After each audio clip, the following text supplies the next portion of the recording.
तर नमस्कार शेतकरी बांधवांनो, सध्या कांडी ग्रास माझी क्वालिटी बघू शकता. तर एक ग्रासचा डोळा बघा किंवा किती जाड आहे ते तुम्हाला सॅम्पल म्हणून दाखवतो. तर काही अशा पद्धतीने एक डोळा आलेला आहे कांडी ग्रासचा. असे 2-2 डोळ्याचं आपण कटिंग करून पाठवतो. काही अशा पद्धतीचा प्लॉट आहे, असा स्टॉक आहे, असं पोत्यामध्ये भरून आपण कांडीवर तुमच्यापर्यंत पोचवतो. तर काही अशी क्वालिटी आहे, एवढी जाड कांडी येते आणि पूर्ण पोतं आपण कमीत कमी 5 ते 50 ते 60 किलोचं पोतं असतं. पोतं बघू शकता.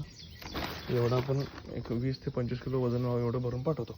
जर तुम्हाला कांडी ग्रास वगैरे पाहिजे असेल तर जो तुम्हाला स्क्रीनवर नंबर दिसत आहे त्याला कॉन्टॅक्ट करू शकता तुम्ही. हा नंबरला माझा व्हॉट्सअप आहे. ऑल ओव्हर महाराष्ट्र कुठेही मी तुम्हाला जर गवत पाहिजे तर देऊ शकतो. आपल्या के स्वामी यूट्यूब चॅनलला लाईक, शेअर, सबस्क्राईब करा. धन्यवाद. काही अशा पद्धतीने ग्रास गवत भरलं जातं.